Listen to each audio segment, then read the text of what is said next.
I'm a soundtracker, and I recently heard about the 9-album challenge.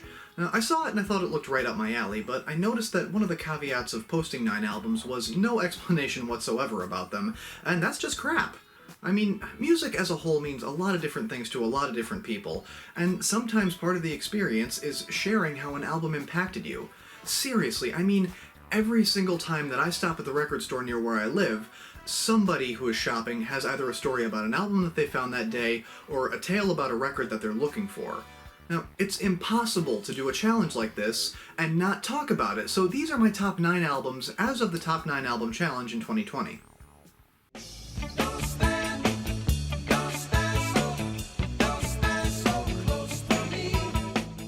It's probably a little bit cheap to put a greatest hits album on a list like this, but it's there for a reason.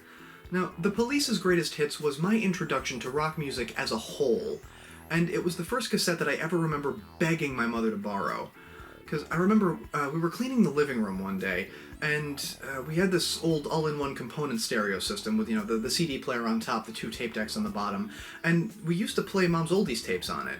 Now, I don't remember how exactly, but this tape got thrown into the mix that day, and I remember I stopped helping clean the living room to go and listen to it because I was just so wowed by it. I mean, it's got a ton of great songs on it. We've got Roxanne, Don't Stand So Close to Me, Walking on the Moon, Invisible Sun, hit after hit after hit on this album. And after having listened to only what my cousins were playing, and assorted kids' albums because I was a kid at the time, well, it was the first time that I ever stopped dead in my tracks and said, holy crap, there's a whole world out there that I need to explore. I mean, everything about their music grabbed me, from the sweet textures of Andy Summers' guitar to Sting's smooth vocals, and his bass playing is just... ugh. And Stuart Copeland, his perfectly precise drumming. Every single note in every song is right where it needs to be, and it creates a depth of feel like nothing I had ever heard. That tape was what convinced me that rock music was going to become my favorite genre, and a foot and a half of hair later, that's still true.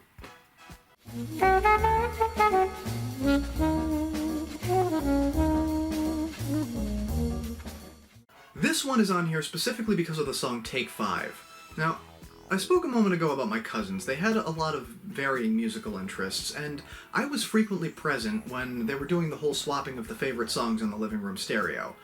So some were into older pop music, some were into techno, some were into contemporary pop music, and one of them was into jazz. I remember him practicing Take 5 a lot. He played saxophone, and he has what I can only describe as a manic love for jazz music, and that rubbed off on me. I was really young and impressionable at the time, and I remember that I enjoyed the happy and upbeat nature of pop and techno music, but hearing jazz was the first time that I ever felt other emotions in music, and I loved that. Now, jazz lives and breathes on imagination, and the placement of different notes and instruments feels like it's drawing musical pictures for you. It invokes imagery by the mood it creates. Take 5, for example, is a very relaxing song, and I've always had this image in my head of a guy in a full-on suit, sitting back in a chair and relaxing after a hard day at the office. Something kind of like in this picture here. There was a whole other element to jazz that just didn't exist in pop and techno, and the more I listened, the more I wanted to hear. And it's since spawned into a love of quartets, quintets, and especially big band. Nothing gets me going like a Buddy Rich album. But back to the point. I mean, a lot of my time spent with my cousins was spent listening to music, and every single time I play Dave Brubeck, I'm transported back in time to a living room filled with life, love, and laughter.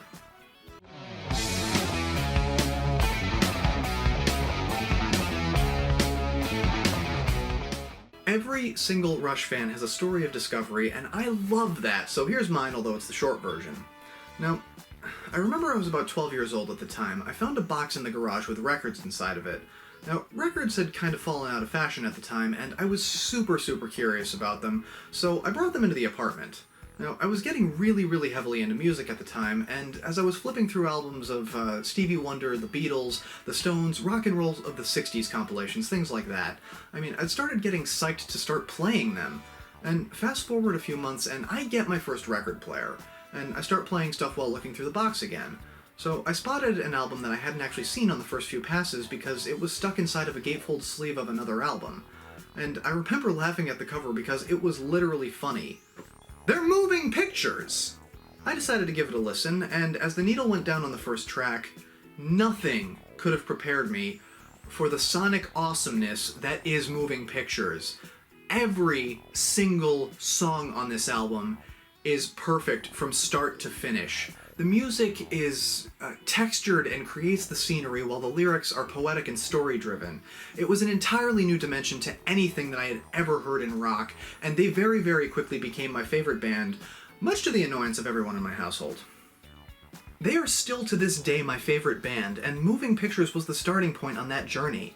I mentioned before that I was impressionable as a kid, and their music leaves the best kind of mark possible because it's more personal than any music I had ever heard. Some of it tells stories, like Fly By Night, and others explain humanity and emotions in a realistic but optimistic light, like Power Windows.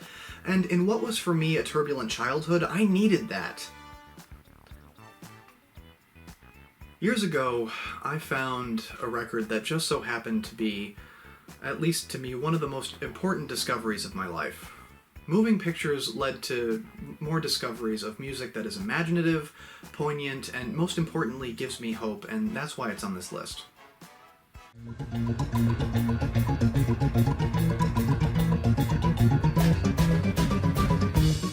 This album came into my life around about high school. Now, I discovered fairly early on that I loved progressive rock, The Police and Rush being some of my earliest memories of that. Now, I had started listening to some of my music on YouTube while I was at home, and after searching for bands like The Police, Rush, Genesis, Deep Purple, ELO, Yes, it just kind of popped into the search suggestions bar one day. And I remember I was a little bit bemused by the picture because my friends are into metal. This cover looks like metal. This band is not metal. The song that I opened, the song that YouTube suggested that I play, was Carnival 9.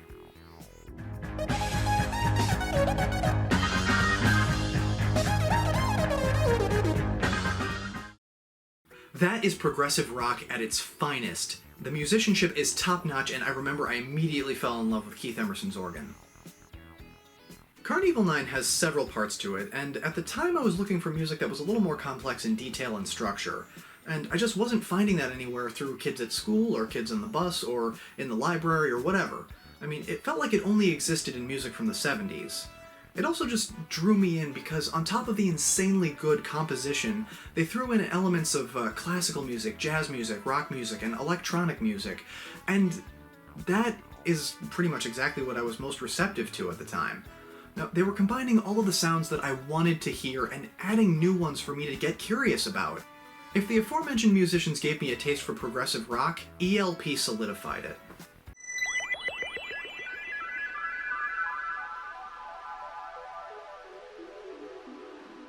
I remember vividly, this one being another one that I discovered on YouTube.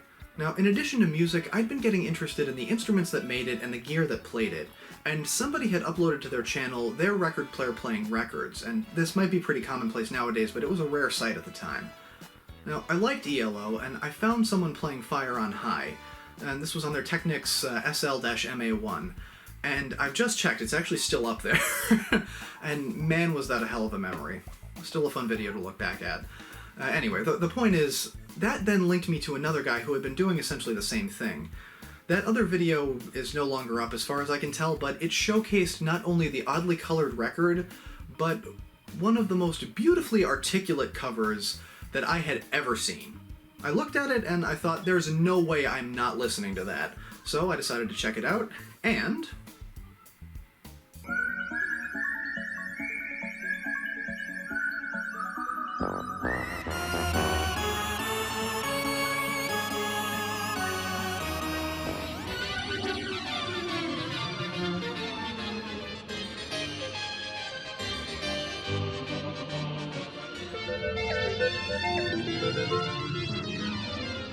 I had never heard a synthesizer sound like that before. Synthesizers to me were either instruments of pop that kept the flow of the song moving, like the Human League, or they were used to make textured effects like in progressive rock music, with Emerson, Lake and Palmer or something.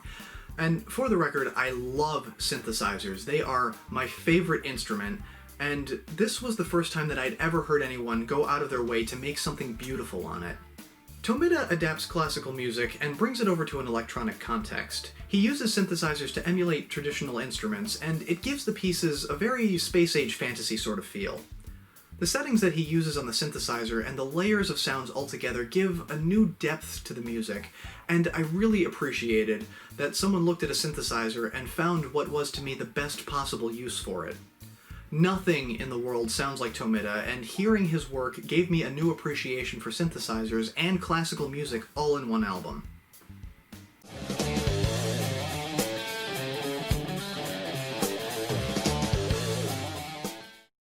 Back on rock and back in high school, I remember a lot of people being into different phases of EDM, emo, and various metals.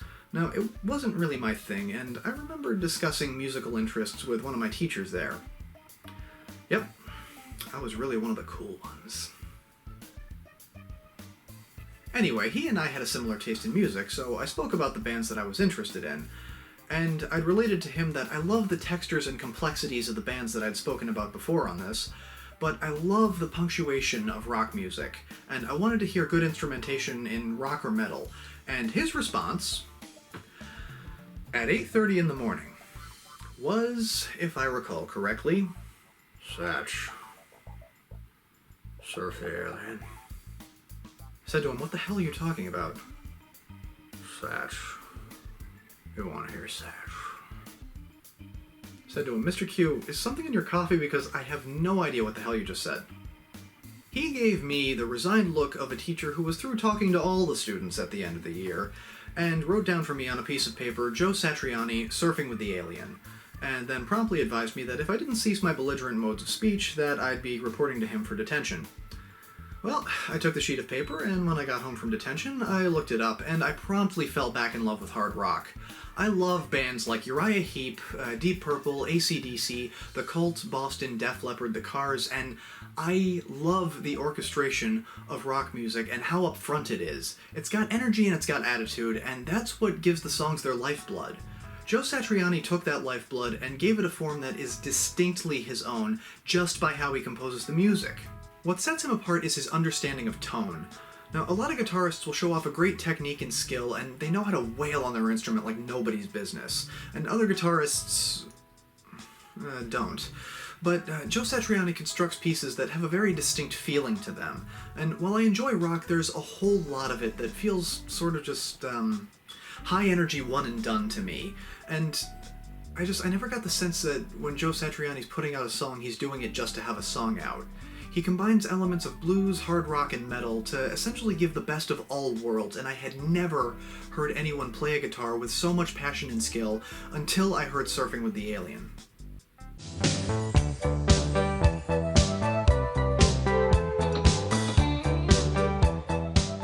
My birthday came around one year, and I remember just broad asking for records because I was young and I didn't really think to put bands on the list. That turned out to be a good decision though, because my sister and her husband went shopping and they got a stack of records for me from a local store. In amongst them was Talking Heads Live, Stop Making Sense. And this was my introduction to one of my favorite bands, and this live show is an energetic working of songs from various albums, and they've each been given a new life with a kind of a rock-funk context. I should mention that there's a few versions of this album, the regular release which has a couple of songs from the full show, and the full show, which is how I would recommend anyone experience it. The music as the album goes on builds up with each and every song, from a single guitar to guitar and bass, then full guitar, bass, and drums, then keyboards, and they start adding percussion elements, and then background vocals, and it grabbed my attention because I didn't know what was going to happen next, and I had to know what each new song was going to bring to the record. It's fantastic. Now, as much as I love the music on the record, though, what really drew me in was the way that the lyrics were written. Talking Heads have a way of painting a picture either through direct speech or gentle inferences at a whole scenario. And it's through this kind of wordplay that they paint the whole picture. And I love that because I had never heard lyrics like it before, and in a world where a lot of songs copy the format of sex, drugs, and rock and roll, it was really, really refreshing to hear somebody take a little bit more care in what they were singing about.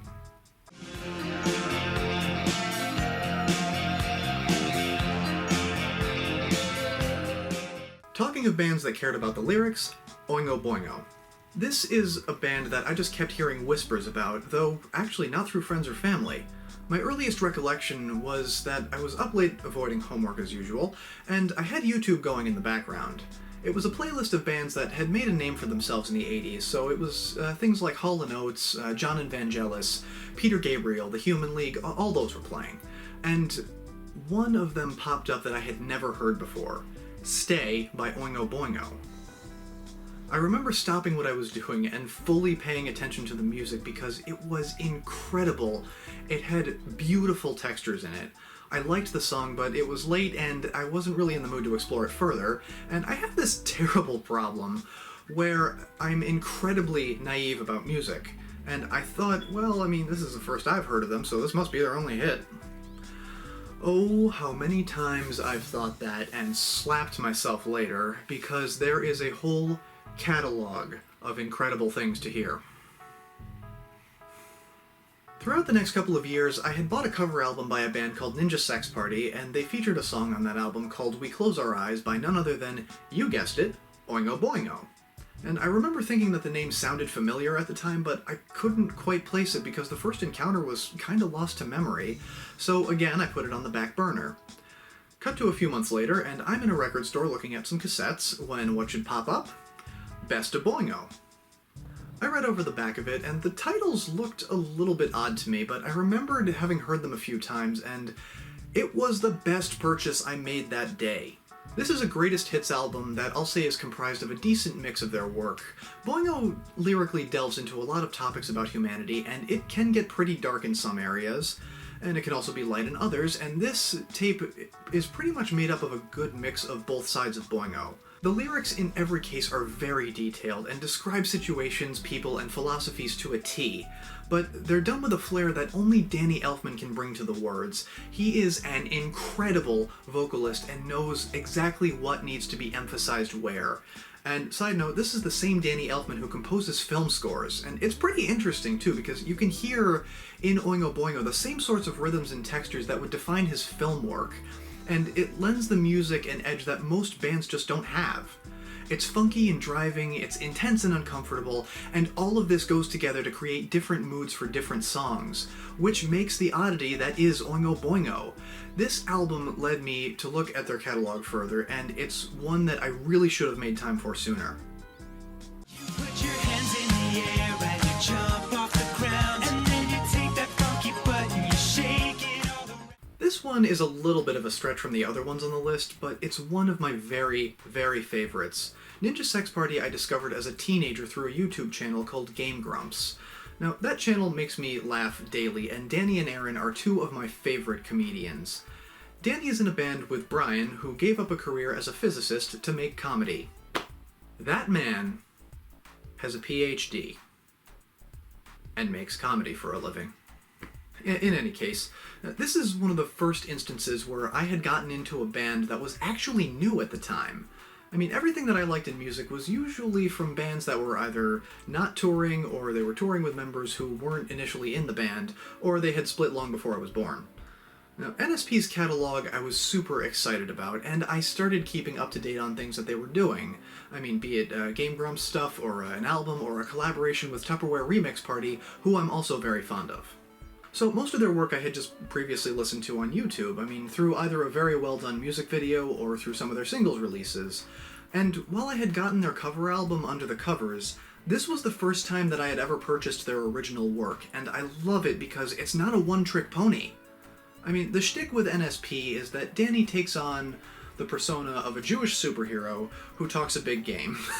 But through the content of the song, you realize that he's just putting on an act to impress girls that he otherwise wouldn't have a chance with.